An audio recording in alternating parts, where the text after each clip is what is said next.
দাদু ভাই স্কুল যাবা? কি দিছো টিফিন এগুলা? কি সব যে দাও নাগেটস ফাকেটস এত ভাজা পুরা, কি সব টাকা খরচ করে হাস্তা পাস্তা সব টিফিনে দাও? বাড়িতেই বানিয়েছি। বাড়িতে বানাইছো তো কি হয়েছে? এগুলো করতে কি টাকা খরচ হয় না? রমা বিটিক যা দেখো গা, কি স্বাস্থ্যকর না, কি স্বাস্থ্যকর খাবার বানাই দেয়, রুটি দিয়ে ভাজি, ডিম, কলা।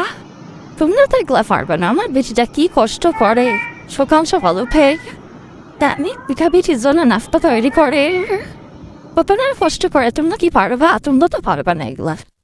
এগুলা সব ভিতর থেকে আসতে হয়, তোমরা পারবা না। মামা আসবে, মা আমার মতে হয়েছে না, তো আমাকে ছোটবেলা থেকে দেখেছে আমার কষ্ট করতে, একদম সে আপন হয়েছে। রুই দাদি, তুমি কিছুই জানো না। আমাকে পিঙ্কি আপু বলেছে যে ফুপি তাকে প্রতিদিন টিফিন খাওয়ার জন্য 50 টাকা করে দেয়। সে রোজ টিফিনে 50 টাকা করে নিয়ে আসে। কারণ ফুপি তো সকালে ঘুম থেকে উঠতে পারে না, নাস্তা তৈরি করে নিতে পারে না, তাই ফুপি পিঙ্কি আপুকে 50 টাকা করে দেয় টিফিনে খাওয়ার জন্য। তুমি কিছুই জানো না দাদি। না দাদু ভাই, তোমাকে আমার পিঙ্কি আপু সে বলতে পারেনি। তোমার ফুপি সবসময় টাকা দেয় না, যখন শরীর একটু অসুস্থ থাকে তখন টাকা দেয়। তোমার পিঙ্কি আপু ভাবে বুঝিয়ে বলতে পারেন, তাই তুমি এই বলছো? তোমার মতো হয়েছে তোমার